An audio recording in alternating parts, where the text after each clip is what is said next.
What's up, everybody? Welcome back to the Anza Sports Voice, episode 11. I forgot to mention last episode that episode 10 was last episode. That's my apologies, but we won't worry about that. I'm your host, Alex. It is Anthony. And this is episode 11, the final episode. This is our final episode, and we have quite a bit to go over. But first and foremost, the NBA Finals are officially over. The Boston Celtics are the NBA champions. Their 18th NBA championship, which is now the most ever for an NBA franchise. Congratulations to them, the whole team, but also shout out to the Dallas Mavericks for, just putting up a fight, even though it didn't look close. They didn't go away.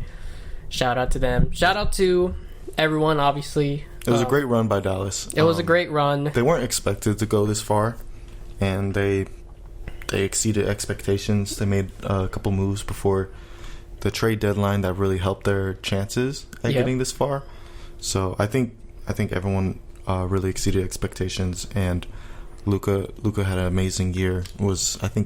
He was MVP voting. Third MVP voting. He led the league in scoring. So another great year from him. Another All-NBA first-team selection. But Kyrie was amazing. Yeah, Kyrie obviously was amazing. But, the thing that kind of overshadowed Luka was how bad his supporting cast was throughout this whole series. Because it was kind of like a 2018 LeBron job. Like, Luka's doing everything while everybody else is doing nothing. Yeah, it was rough for everyone else. It was even difficult for Luka and Kyrie throughout this series. Yeah, Kyrie had a really bad start to the series. He didn't have a good series in general. He picked it up game 3. Game 3, game 4, obviously he was better. But then game 5, it got... All the games in Boston were just terrible. And Luka had a really bad game 5 too, I believe. He shot really terribly. In games 3, in games 4 and 5, Luka just shot terribly from 3-point land. Before he hit his first 3 in game 5, there was the commentator said something that he was one of his last 21 threes. Yeah. Because in game 4 he was 0 for 6 from 3. He was either 0 for 6, 0 for 8. But even 0 for 8. Yeah. 0 for 8, and he shot besides the 3-pointer, he shot well. But that's the thing that overshadowed his stat sheet is his 3-point shooting. But Boston, obviously, the super team that they are, they took advantage of the mistakes from Dallas. Yeah, I want to say this real quick. Everyone was doubting Boston because of who they went against on their finals run, like Miami without Jimmy Butler, Cleveland without Donovan Mitchell, Indiana without Tyrese Halliburton. They were sort of in and out. They played a couple games. They didn't play a couple games. But everyone was doubting that run and saying that Boston never played a team like Dallas, who had 2 great stars in Luka and Kyrie. Which they do, but then Dallas never played a team like Boston, though. Yeah. They didn't go against Denver. They went against the Timberwolves, but they destroyed the Timberwolves. But the Timberwolves are not they're not Boston type. Yeah. They're good, but they are not Boston good. Yeah, Boston has 1 through 5 the best defenders, I would say. You could say Boston is like a 2017 Warriors. Obviously, not as good. Obviously, no one is going to be ever as good as the 2017 Warriors. But you could say they are kind of like them in a super team standpoint. They won 64 games. They only lost 3 games throughout this whole playoff run. Yeah, they went 16-3 throughout the playoff run, which is one of the best playoff runs of all time. We're talking this could be one of the best playoff teams of all time. Yeah, and everyone doubted them, which is crazy to me. And they went 16-3 with bad shooting by their best players, like Jaylen Brown and Jason Tatum. It's their role players that were able to bail them out of the slump. Derek White, Drew Holiday, which is crazy to even call them role players. Yeah, because they are star players in their own right. Yeah, with as a team, they collectively, because they're on such a great roster, they average less points. But if they were on a different team where they're each getting of these more, players made their own more sacrifices to the team. Yeah. Like Drew Holiday, he sacrificed scoring. He only averaged 12 points a game during the regular season. He sacrificed that. And then Al Horford, he sacrificed a starting role for Kristaps Porzingis to start. That ended up working out. Not to mention, also in this finals run, Porzingis didn't even play most of the playoff run. And he played like a total of. He only played 5 games. He only played 3 games in the finals. Yeah, 3 games in the finals. 2 of them he played. He played the first 2 games of the Miami series, and then he's been out since. So he's played a total of 5 games throughout this playoff run. But even in those 5 games, especially in the first 2 games of the finals, you could see the impact. Oh yeah, you could really see the impact. We mentioned this in episode 9 in the first 2 games of the series. Kristaps Porzingis, his impact was really felt. 20 minutes, 20 points in game 1. It wasn't as good in game 2 because he was playing with an injury that he did end up make him end up missing games 3 and 4. Well, he was technically healthy in game 4. He was available to play, but he didn't play. Mainly because game 4 was such a blowout from the start. Boston lost by 38 points in game 4, which is the biggest blowout of a finals game in NBA history. Yeah, it was rough. It was rough, but you got to think that they were just playing to lose so they could win at home. I don't know if they were playing to lose. They just didn't. When a team has their back against the wall, they have to go out fighting, and I don't think Boston was ready to get metaphorically punched in the face like that, right? So Dallas came on their A game. So that was really... They really brought their A game. Everybody was scoring. Even Tim Hardaway, of all people, he became just the 3rd player ever to have 5 threes in a quarter in an NBA Finals game behind Ray Allen and Steph Curry, which is some great company to be in terms of 3-point shooting. Yeah, it was a great game from Dallas's perspective. That game, it was the only game they could really hit everything and actually get a lot of stops. Yeah, I mean, Dallas had a lot of opportunities, I believe, especially in game 3. They really had it was a close game. It was a 7-point game, but that game was extremely close until Dallas was making a comeback. Yeah, they were. They went on a really big run. It was down to 1 point at one point. I just said that twice, but it was down to 1 point. But then everything changed once Luka Doncic fouled out of the game. Yeah, some of those were stupid fouls. Like, he tried to draw a charge on Jaylen Brown. That was dumb. That was why he got fouled out. That was his 6th foul. And then the foul before that, he kind of did like a clothesline on Jaylen Brown. Yeah. He tried to argue that he got held.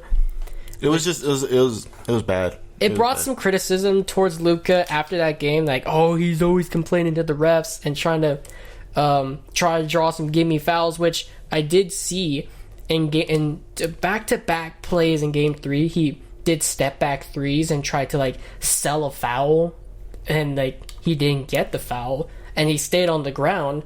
Boston goes on a fast break then. Yeah, he stayed on the ground complaining to the refs while Boston is on the other end scoring easy buckets because he's not there. Yeah, and that definitely affects the game too. So, but at the same time, Luka, this is such an ESPN stat. I saw this. Luka apparently has been the most blown by player on defense in an NBA Finals ever. Like not just like this year, but ever. It was a 60. If with Luka Doncic as the main defender, it's a 66% blow by rate.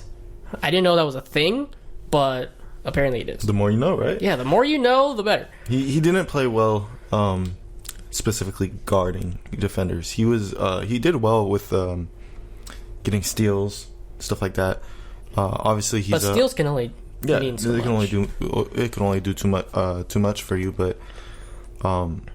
He was one of their only offensive threats. He was I would say one of the only reasons besides Kyrie is why they went this far in the playoffs. Yeah. So we have to give him his respect. But then you also got to put into account that the role players actually played pretty well throughout the first 3 rounds. You know, like guys like PJ Washington, he was all right. Derek Jones, he was all right.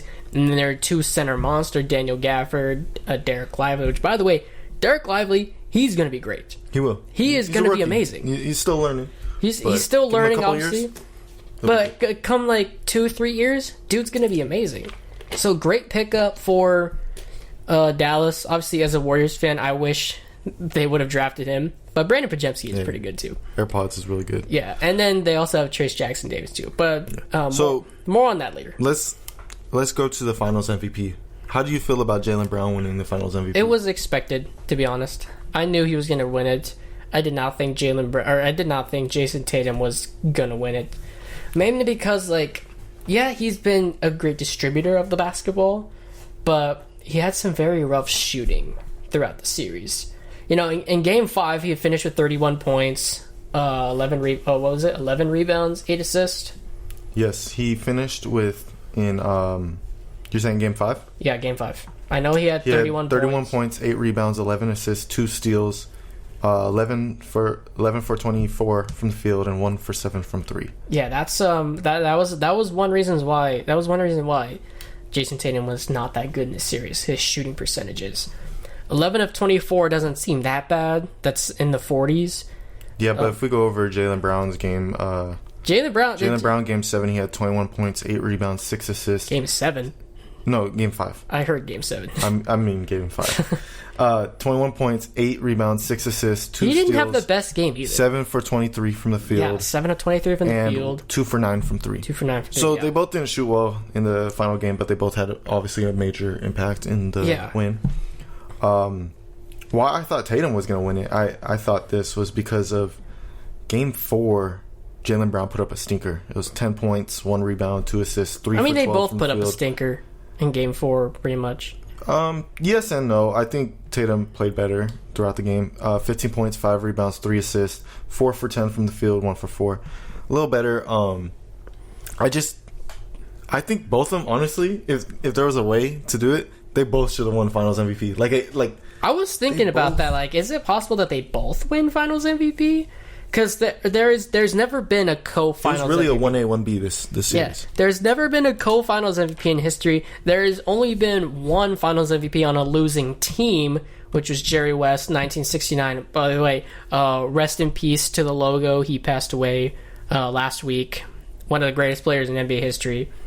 Obviously, if you guys know the NBA logo, he is the NBA logo. Well, it resembles him, but rest in peace to that man. But he's made history himself. Yeah, but it's never happening again. It's never gonna happen again. But it was overall Tatum and Brown. And if it wasn't Tatum and Brown, then it was the role players. Drew Holiday, Derek White, even some guys off the bench like Al Horford, even Sam Hauser. Yeah, Peyton Pritchard hit 2 half-court shots in this series. Yeah, it was one in Game 5 as well. I did look at his stat sheet, though. He shot 18% from 3 in the series. 3 points a game. He didn't play much either. Yeah, he didn't play much, but it makes me think, are those 2 half courts his only made shots this series?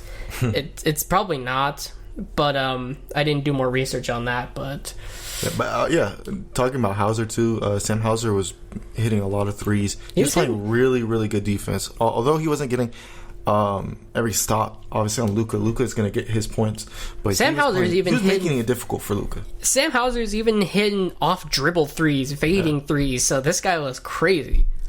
But congratulations to the Boston Celtics. Yep.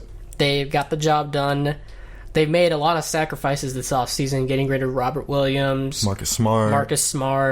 It was Grant Williams. Well, Grant Williams didn't really do anything, but they really had to retool that team. They did an amazing job retooling the team. Got amazing players in return. Brought in Kristaps Porzingis and 2 first rounds. Yeah, and 2 first rounds. I don't know what Washington was thinking there.